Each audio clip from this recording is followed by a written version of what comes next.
TK 걸마들 간지남 정영찬입니다. 오늘 윤석열 전 검찰총장이죠. 지금 대선 후보 지금 대구에 왔습니다. 대구 서문시장 방문한다고 하는데요. 그래서 지금 저희들도 윤석열 후보 쫓아가기 위해서 서문시장에 왔습니다.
예, 아유, 여전히 대구 핫합니다. 안 그래도 34도 폭염 이렇게 한데, 정치인들 요즘 최근에 많이 방문하고 합니다.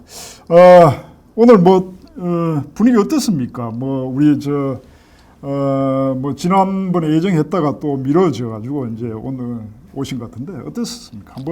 분위기 다시 한번 좀 상세하게 좀 이야기해 주시죠. 예, 오늘 윤석열 씨 대구 왔는데요. 대선령 출마 선언 이후에는 처음 왔는데 좀 기대를 했습니다만은 특별한 역시 그 기대를 저버리지 않았습니다. 별 말씀은 없었습니다. 사실은. 예. 거의 사실은 민심 정치 투어인데요. 대전, 광주, 대구 찍고 이제 부산, 경남으로 간다고 하는데. 포항도 이야기. 포항도 있더니 포항 이야기는 안 간 것 같아요. 그렇게. 그런데 오늘 아마 28 기념탑과 서문시장, 동산병원 이런 지역들을 가고 대구 그러고 창조경기센터 이렇게 갔다고 해요. 아마 28 기념탑에 와서는 대구가 사실 4.19에 도화선이 됐던 28 운동과 그리고 이승만 정권의 대통령의 하야까지 일으킨 그 국민혁명이 일어난 지역이 바로 대구다. 이렇게 해서 이제 대구 자존심을 한껏 씌웠죠. 그리고 이어서 동산병원에서는 그 이야기를 했습니다. 현 정권에 대해서 이제 작년이죠. 지난해 대구 코로나 초기에 대구 봉쇄령에 대해서 상당히 비판적인 시각을 드러냈습니다. 대구 시민의 자존심을 깔아뭉갠 거고 대구 시민의 상실감이 굉장히 컸을 거다. 다른 지역이었으면 아마 그런 이야기 듣고 밀란이 일어났을 거다. K 방역의 성공이라고 이야기하지만은 결국은 그게 대구 방역의 성공에서 출발했다. 이렇게 해서 이제 대구 시민들의 자존심을 좀 살려줬죠. 서문시장에서는 그냥 상인들 민원을 좀 듣고 그렇게 갔습니다. 최근에 지지율 조금 내려가고 있다는 이야기도 있는데 오늘 방문이 좀 이렇게 지지율 반등할 계기가 일단은 아마 될 수 있을까요? 아마 이 방문 지역 중에서는 아마 가장 열렬한 환영을 받았을 거라 봐요. 일단은 지지자들이 물론 전국적의 앵벌이 유튜브까지 다 합쳐서 한 1,000명 정도 내려왔는데 그 중에는 또 상당수가 또 우리 공화당 세력이죠. 그런 분들은 또 상당히 윤석열 대통령 구호 속에서 박근혜 석방하라, 망고의 역적 윤석열 뭐 이런 그 일부 목소리도 있었습니다. 네, 오늘 조금 첨언하자면 뭐 오늘 4시경에 뭐 박근혜가 이제 또 병원에 다시 입원했다는 뭐 소식이 그렇죠. 있습니다. 뭐 그게 아마 뭐 또 8.15 특사하고 뭐 연관이 있느냐 뭐 이런 식의 이야기들 또 나오고 있는 하여튼 뭐 오늘 전에 우리 이야기 내기 한번 안 했습니까? 언제 내보내줄 건가? 그때 내기 어떻게 됐습니까? 나는 빨라야 성탄절 특사라 그랬는데, 근데 그 홍반장님은 그때 8.15 특사 이야기 안 했습니까? 예. 자, 우리 이제 그 아마 윤석열 총장이 이제 대구 방문하면서 대구가 2.8의 어떤 민주화 상징 도시고 또 뭐 포항도 이제 넣으면서 산업화 어떤 이제 TK 지역이 민주화 산업화의 어떤 시원 지역이다. 뭐 이런 이제 효과. 아마 최근에 그 2.8 기념탑을 먼저 간 거는 최근에 그 지나친 그 오른쪽 행보, 우경화 행보 때문에 지지율이 빠진다는 이야기를 듣고 아마 대구에 왔어도 2.8 기념탑을 먼저 가지 않았느냐 이런 생각이 듭니다.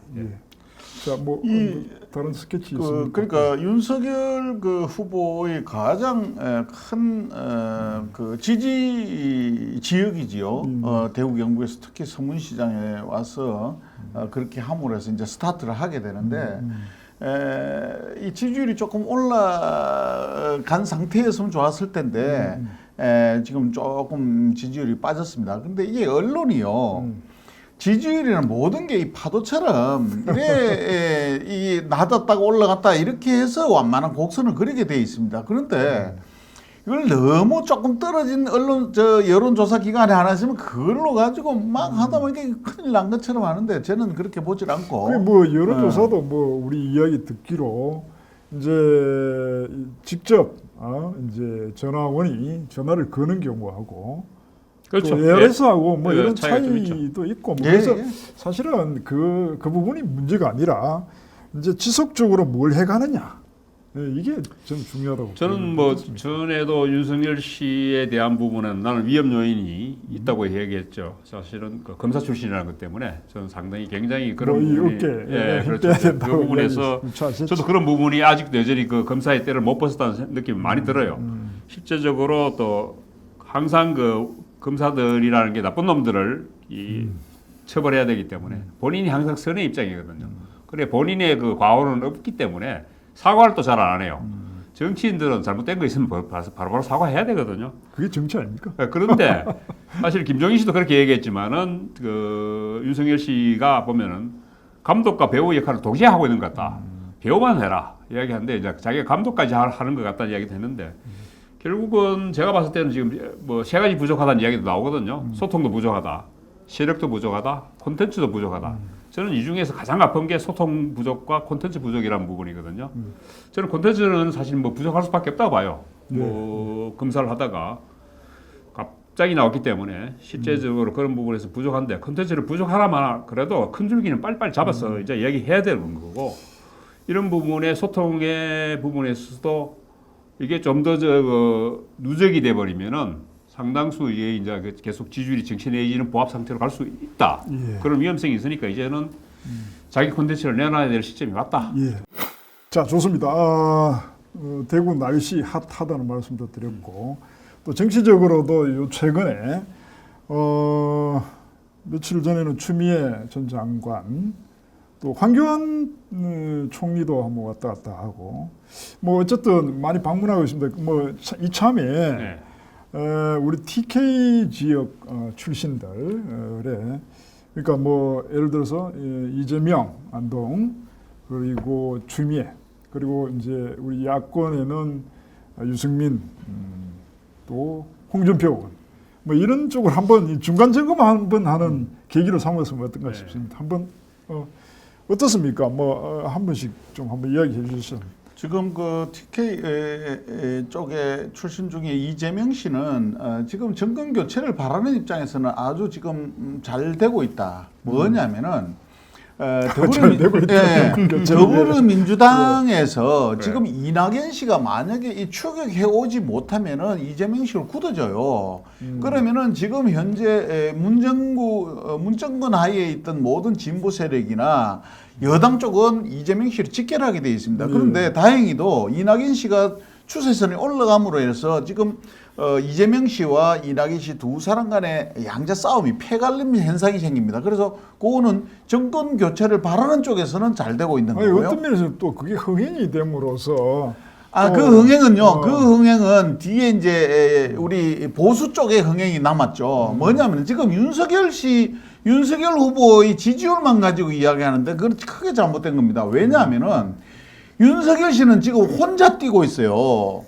그러다 보니까 외로운 싸움을 하고 있는데 지금 빨리 국민의힘에서는 윤석열 씨가 입당하라고 요구할 게 아니고 지금 국민의힘에 있는 홍준표, 최재형, 그 다음에 유승민 이런 후보들이 지지율이 좀 올라요. 세 사람 합쳐서 10% 넘기기를 빨리 지금 좀 조치를 하세요. 세 사람 다 합쳐도 10%도 안 되는 거 그걸 갖고 올랐네, 뭐 낮았네 이거 웃기는 이야기 아닙니까?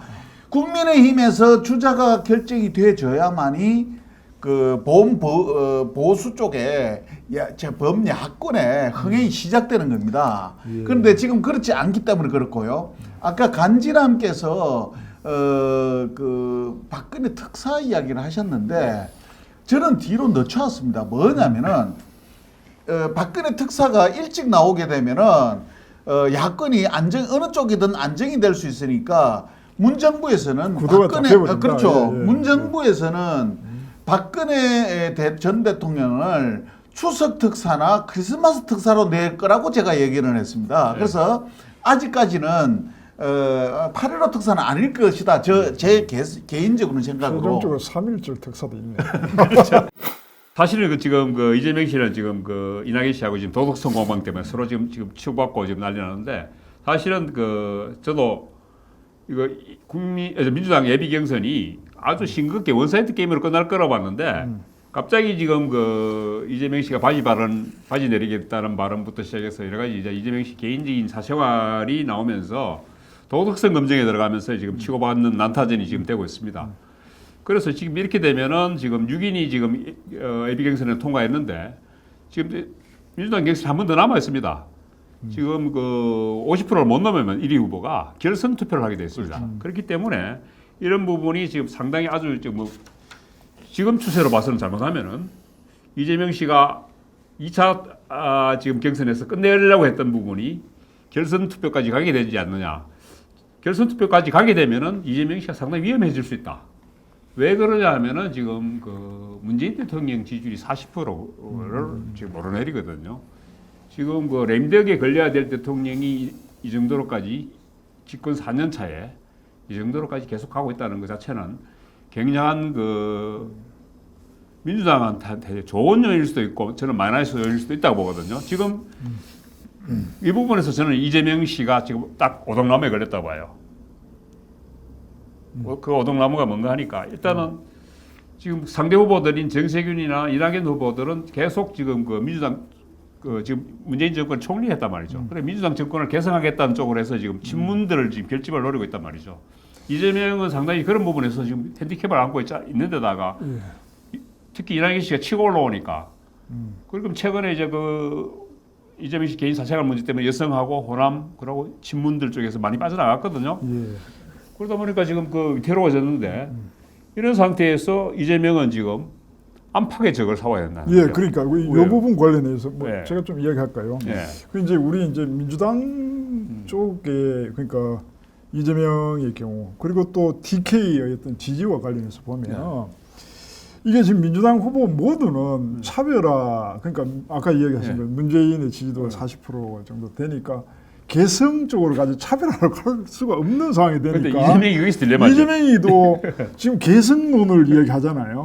나도 뭐 친문이고 친문들이 지지하고 이해찬하고도 이야기하고 할 정도로 되어버렸으니까 그러면 TK 쪽에 나름의 어떤 감성적인 지지들이 안동이고 해서 있었는데 이게 또 날아가는 건 아닌가 많은 부분이 그렇죠. 지금 계속 이야기하면은 정권 바꾸자 했던 대구 사람들은 이게 뭐야? 안 그렇게 했습니까? 이게 차별화와 개성하는 그게 이제 친문과 실용주의 정책 그리고 중도를 지금 그 삼토끼를 잡으러 가는 정책을 동시에 추구해야 되는데 이재명의 입장에서는 지금 안팎의 적에 지금 시달리게 되는 아니 수밖에 그러니까 없어요. 이재명 씨 입장에서는 이게 이 문재인이라는 게 뜨거운 감자죠. 이거를 네. 놓기도 뭐하고 들기도 뭐하고 지금 못 넣은 순간 벽 그렇죠. 이낙연 씨나 정세균 씨는 순장조입니다. 문재인 씨하고 같이 갈 수밖에 없어요. 왜냐하면 자기들이 이 문정권에 다 책임 있는 사람이에요. 국무총리도 하고 당 대표도 했는 사람들이기 때문에 이 사람들은 문재인 정권의 모든 정책에 대해서 나는 아니다, 나는 책임 없다 할 수가 없는 사람들이에요. 그런데 이재명은 벗어나 있단 말입니다. 그런데 나는 책임이 없다고 하려니까 지지를 못 받고 책임이 있다니까 내가 덮었을 것 같고 이러니까 이걸 쥐지도 못하고 놓지도 못하고 어정한 스탠스예요. 경선 연기에도 동의하게 된 계기 아니 이제 경선 연기를 한다고 해서 그게 뭐 벗어날 수 있는 것도 아니고 결국은 혹시 또 나중에 문재인 이제 정권의 지지율이 내려가면은 뭐 근데 내가 봤을 때는 급세 내려갈 것 같지는 않아요. 그리고 이게 아마 그 지금 친문들이 뭐 친노에 대해서 지금 노무현 대통령을 못 지켰다는 것 때문에 그런 부분에서 그 상당수 어떻게 보면은 그 죄책감을 유발하는 그런 게 있어요. 그러다 보니까 지금 문재인을 지켜야 된다는 이런 강관 세력들이 지금 30%에서 40% 지금 오르내리고 있거든요. 그러다 보니까 이제 이 부분을 이재명 씨 입장에서는 친문을 따라가자니 본선에서 안 될 것 같고 본선은 지금 정권 교체를 해야 된다는 지금 여론도 지금 50% 넘거든요. 네. 문재인을 지지하는 여론도 40%가 되지만은 그보다 더 많은 게 지금 정권 교체해야 된다는 여론이기 때문에 이재명 후보로서는 굉장한 이게 지금 딜레마죠. 자, 뭐 유승민, 홍준, 일단 민주당 하는 김에 민주당 계속 해야지. 추미애를 해야지. 추미애. 예, 어떻습니까? 저는 그러니까 며칠 전에 와가지고 동아사 갔다가 제가 듣기로는 뭐 대구 비전 발표도 하고 했던데 저희들 구체적인 내용 분권 개헌도 하겠다고 이야기했다는데, 근데 그 부분에서는 동의를 하긴 하는데 우리가 분권론자들은 정말 다시 살펴봐야 될 후보이거든. 한번 뭐 어디 추미애 씨는 그분의 성향이 지금도 드러나고 있죠. 뭐냐면은 지금도 아마 이재명 씨가 친문 쪽보다는 이재명 씨 쪽하고 손을 잡고 이 방향을 맞추고 있는 것 같아요. 추명연대. 네. 그러다 보니까 이분이 그렇게 발을 맞추고 있다는 거는 자기가 이재명 씨하고 대통령 선거를 한판 붙자 이런 뜻은 아닌 것 같고 서로 협조적인 관계를 하면서 뒤에 뭘 보고 있는 것 같아요. 그러면 이제 제가 볼 때는 이재명 씨 대통령 만들면은 그 이재명 대통령 하에서 뭘 하겠다는 뜻인지 그렇지 않으면은 이번 대통령 선거는 뭐 이재명 씨가 가도록 하고 자기는 그 다음에 뭘 노리겠다는 건지. 아니 이게 정치인은 선거판 되면 뭐든지 그럼지가라도 차게 가야 돼요. 그리고 사실은 그 많은 정치인들이 뭐 또 자기가 또 되겠다고 생각하고 또 나온 것도 있지만 안 될 거 뻔히 알면서 나와요. 그래 나와서 그래서 그런 얘기 나왔잖아요. 뭐 명추연대, 뭐 추명연대 왜 이재명을 그렇게 도와주냐 그러니까 이재명도 그렇고 내가 다 공신장 내가 도와준 사람이다. 내가 키운 사람이다. 이렇게 이야기하면서 지금 최종 목적은 어디로 갑니까? 최종 목적은 일각에서는 뭐 대구 출신이니까 대구시장 얘기도 나왔습니다만은 대구시장 대구 지역 기자들하고 기자회견에서는 대구시장 나오냐 그러니까 안 나온다 이렇게 뭐 딱 명확하게 얘기했습니다. 명확하게. 제가 봤을 때도 사실은 민주당 일각에서도 아마 추미애 씨를 대구시장 쪽으로 한번 밀어볼까 하는 생각을 갖고 있는 것 같아요. 그렇긴 하지만은 본인도 사실 여기 와서는 안 될 거니까. 대구에 빠지면 아무것도 정치적인. 그래서 아마 제가 느끼는 바로는 이건 저는 거의 뭐 90% 확신하고 있습니다. 서울시장을 노리지 않느냐. 지난번에 박영선이 떨어졌으니까. 본인도 지금 뭐 할 거 없잖아 지금. 그래서 추명연대를 적절히 해가면서. 그렇죠. 페이스메이커. 이재명을 적절히 도와주고 이재명을 이 청와대로 보내가면 지는 서울시청으로 가겠다. 뭐 아무래도 고향 사람들끼리 뭐 통하는 게 있는 거 아닙니까 혹시? 자, 우리 이제 뭐 넘어갑시다. 홍준표, 유승민인데 최재형 입당 때문에 제일 손해 본 사람이 우리 홍 의원이라는 설도 있는데 아니 근데 그거는 뭐 분석이 나는 손해 봤다기보다는 본인들의 그 깜냥이까지 아닌가 이래 봐요. 아니 최재형 같은 경우는 거의 무선이잖아 무선 영선 그 정치 신인한테도 여론조사에 나오자마자 입당하자마자 밀리붙다는 거는 이거 게임이 안 되는 거죠. 이거 사실은 그렇죠. 창피한 거죠. 아니 그게 뭐 이유가 당에서 일단 최재형을 이렇게 뭐 옹호해서 그러나 아니면 뭐 다른 이유들이 뭐 혹시 아니, 뭐 분석될 만한 뭐 이야기 분석될 만한 얘기는 없고 음. 저는 이분이 사실은 아까 뭐 주미애 씨한테 했는 이야기가 똑같은데 사실 비호감이라는 이분이 비호감이고 내지 빌런의 그 악당이라는 이미지가 강하잖아요. 그 이야기는 본인 스스로 만든 거예요. 그 국민의힘의 어떤 네. 분위기 전체가 이렇게 변해가는데 그 아니 변화에 그 아군들한테 적응을 못하고 총기 있다, 난사를 이게. 했잖아요. 네, 사실은 지난번 서울시장, 부산시장 그 재보궐선거에서도 박영준 후보하고 오세훈 시장을 디스했잖아요. 그런데 누가 당내에서 지지해 주겠어요? 그게 사실은 비호감이라는 부분은 예. 홍준표 씨는 늘 그렇게 얘기해요. 내 한 이야기 틀린 얘기가 있느냐? 내용 이야기는 다 맞지. 문제는 내용보다는 태도와 자세의 문제예요. 태도와 자세가 개판이기 때문에 비호감이 되는 거예요. 그 주민 씨도 그건 거기 똑같은 거고. 아니 우리 저 종 씨께서 하시는 얘기 좀 있으십니까?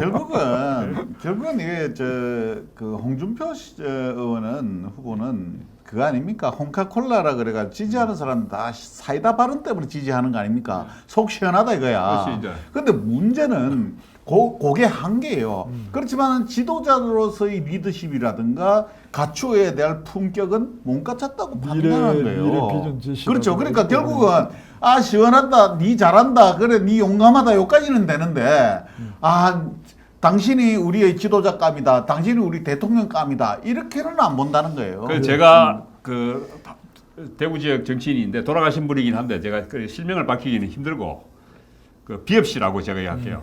그 비엽 씨라는 분이 늘 그랬어요. 이게 그 분이 낙서를 계속 많이 하다가 나중에 이제 한 2번 정도 이거 선거에 이겼었는데 늘 보면 모으는 표가 있어요. 많아요. 근데 모으는 표보다 이런 표가 도망가는 표가 더 많아요. 그런 케이스예요. 제가 마찬가지 똑같이 홍준표 씨도. 결국은 저 사실은 제가 대표적인 케이스로 오늘 그 28 기념탑에 그 참배한 사람 중에 그 윤석열 씨하고 바로 옆에 있는 분이 서훈 씨라고 서훈 전 의원이라고 있습니다. 그분도 재선 의원인데 아주 인품 훌륭하신 분이죠. 뭐 이분이 꼭 훌륭하다고 이야기할 필요 없고 하여튼 그분인데 그분이 홍준표 씨의 고등학교 선배입니다. 바로. 그리고 작년 총선에서 절들이 사실은 홍준표 씨를 도왔어요. 그래도 고등학교 후배인데 국회의원 하나 대구 사람 만들어야 되느냐 이래서 했는데 근데 선거 막판에 이 홍준표 씨가 삐져가지고 홍준표 씨는 알로 보고 윤석열 씨한테 넘어가 버렸어요. 네, 알겠습니다. 뭐 그건 너무 그럴 정도의 사람은 좀 문제가 많은 거야 이게. 예. 자 유승민 의원 이야기 좀 합시다. 왜냐하면 이 어떤 국힘의 어떤 전체 구도를 만드는 뭐 공신 중에 한 분이신데 이 지금 뭔가 안 뜨는 것 같아요. 어떻습니까 지금 뭐 근황이? 그래서 저보다는 유승민 씨 본인이 얼마나 답답하겠습니까? 지금 작품 다 만들어놨는데 그렇죠. 내 지지율이 원래 올라야 되는데 예상키로는 내가 뭐, 예상한 대로 다 그림 다 그려놨어요. 다 네. 됐는데 내 지지율이 안 올라. 그러게 뭐 이유를 좀 한번 근황 이야기만 할까요? 이게요. 저는 방향을 수정해야 된다고 생각합니다. 결국은 내가 되는 방법도 또 있지만은 메이크가 될 수도 있잖아요. 페이스메이커. 그러니까 내가 킹메이커가 될 수도 있잖아요. 그러니까 나는 내가 이 정권 교체의 공신이다. 내가 정권 교체를 이루어냈다 하는 쪽으로 가도 된다고 생각합니다. 예, 뭐 정치의 구호는 국민을 위하여 아닙니까? 그렇죠. 국민을 위해서 내가 정권 교체. 근데 결국은 이 상태로 말이죠. 이 상태로 완주하게 되면은 끝까지 가가지고 아무것도 안 되고 결국 뭐 이상하게 돼버려요. 아니 결국은 나는 유승민 씨도 어떻게 보면은 그 발광체가 아니고 반사체제라고 보거든요. 그 박근혜 전 대통령의 그 정치 없는 복지에 대한 비판을 하면서 그걸로 뜬 거거든요. 그 위에 자기 본인의 콘텐츠를 보여준 게 없어요. 실제적으로 뭐 안보와 성장 이렇게 자기 또 KDI 출신이니까 경제 문제라든가 또 국방위원장을 오래 했기 때문에 그 안보 문제를 내세워서 이제 보수의 가치를 이야기해 왔는데 실제적으로 뭐 희망 22 동행 포럼하고 이렇게 내놨는데 뭐 홍준표 씨보다도 사실 늘 지지율이 미치였지 않습니까? 그런데 지금 최재형 씨가 또 나오면서 사실 영선거사들보다도 존재감이 없다면은 사실은 저는 다른 선택을 해야 된다고 봅니다. 이분이 지금 가장 아킬레스건이 대구 배신자 아닙니까? TK 배신자잖아요. 그죠? 박근혜 전 대통령과의 각을 세우면서 저는 사실은 정치 없는 복지라는 부분이 왜 그 주장을 했다고 해서 박근혜 배신자가 됐느냐는 부분에서 저는 좀 의문스러운데 물론 탄핵에 찬성한 부분이 있습니다. 예? 박근혜 전 대통령의 탄핵에 찬성했고 그리고 박근혜 전 대통령 그렇게 했어요. 지금 뭐 박근혜 전 대통령이 지금 큰 집에 가 있는 그런 부분이 있습니다만은 저는 이 부분을 돌파해내야만이 유승민 씨의 어떤 앞으로 향후 정치적 입지가 보장될 거라 보거든요. 저는 그렇다면은 적어도 대구에서 승부를 보라는 거죠. 예. 차라리 차기 내년 대구시장 선거에 나오면 어떨까? 저는 이렇게 제안해 봅니다. 그래서 그러니까 정치인들은 대구시장. 자기의 역할로 예. 지지를 받고 평가를 받는데 지금 역할이 안 보여요. 그게 우리 TK 쪽에 있는 우리가 볼 때 답답한 부분이죠. 역할이 그럼 차라리 홍준표 씨는 뭐 어떤 비호감이 됐든 말든 역할을 하잖아요. 뭔가 보여주잖아요. 근데 유승민 씨는 너무 암중모색하다 보니까 자기 역할이 전혀 안 보여. 그리고 국민이 선택할 이유가 없는 거예요. 그렇게 참 한번 수정을 한번 그리고 해보야 대구에서 성장한 정치인이 뭐 지금 더군다나 그 국회의원직도 없죠. 자기가 드러낼 기회가 사실 없어요. 그리고 지금 뭐 고향에서 제대로 평가를 받아야 사실 뭐 더 큰 대권도 노려볼 수 있는 거지. 저는 그런 측면에서 이게 지금 희망 22 동행 포럼이라는 걸 운영하고 있는데 그 지금 유승민 씨의 그 희망이 점점 더 실망과 절망으로 바뀌고 있지 않느냐 이런 생각이 듭니다. 오늘 윤석열 후보의 대구 방문을 계기로 뭐 최근 TK 유력 주자들의 근황을 한번 짚어봤습니다. 통상 뭐 대구를 방문해서 자신의 철학과 비전을 이렇게 내보이는데 우리 대구 시민들로서는 그 부분에 관해서는 나름 만족할 만한 곳에 살고 있다 이런 느낌이 들지 않나 이런 생각됩니다. 하여튼 덥지만 그래도 열심히 이 주자들의 비전, 철학 한번 유심하게 한번 들어봤으면 하는 바람입니다. 마치겠습니다.